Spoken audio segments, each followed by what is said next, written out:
সল্টলেক স্টেডিয়ামে আজকে যে ঘটনা ঘটেছে তা সর্বতোভাবে আয়োজকদের সম্পূর্ণ ব্যবস্থাপনার গলদ এবং তার ফলাফল হচ্ছে আজকের এই অনুষ্ঠান।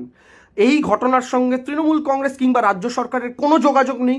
ক্রীড়ামন্ত্রী হিসাবে অরূপ বিশ্বাস রাজ্য সরকারের মন্ত্রী হিসাবে সেখানে আমন্ত্রিত অতিথির তালিকায় ছিলেন, তিনি ব্যবস্থাপক নন। এই অনুষ্ঠানের সঙ্গে দল বা সরকারের কোনো রকমের সম্পর্ক নেই।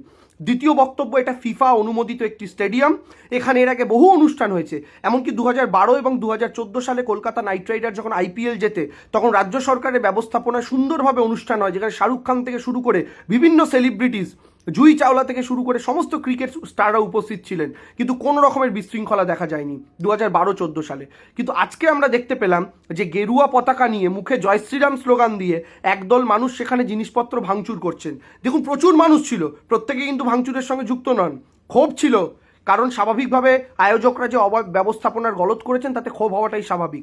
কিন্তু সেই ক্ষোভ হওয়ার পরেও কিছু সাধারণ মানুষ কিন্তু সেখানে ভাঙচুরের সঙ্গে যুক্ত হননি। যারা করেছেন তাদের হাতে জয় শ্রীরামের পতাকা দেখা গেছে, জয় শ্রীরাম স্লোগান দেখা গেছে, গেরুয়া পতাকা দেখা গেছে। বিজেপি রাজ্যকে বদনাম করার জন্য যে কোনো স্তরে যেতে পারে, তাই ভাঙচুরটা কারা করলো এটাও তদন্তের আওতায় আসা প্রয়োজন আছে।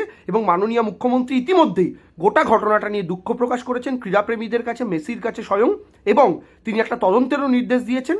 একটা তদন্ত কমিটি তৈরি করে দিয়েছেন, সেটা তদন্ত হোক, এবং যারা যারা এই ঘটনার পেছনে রয়েছে, যদি এই ঘটনার পেছনে কোনো অব্যবস্থা থেকে থাকে, ভবিষ্যতে যেন এরকম কোনো ঘটনা আমাদের সম্মুখীন হতে না হয়, তারও সম্পূর্ণ রকম চেষ্টায় রাজ্য সরকার থাকবে। আরো ভালো ভালো খবর দেখতে সাবস্ক্রাইব করুন বাংলা হান্টের ইউটিউব চ্যানেল। বাংলা হান্টের আরো খবর দেখতে নজর রাখুন। বাংলা খবর মানেই বাংলা হান্ট।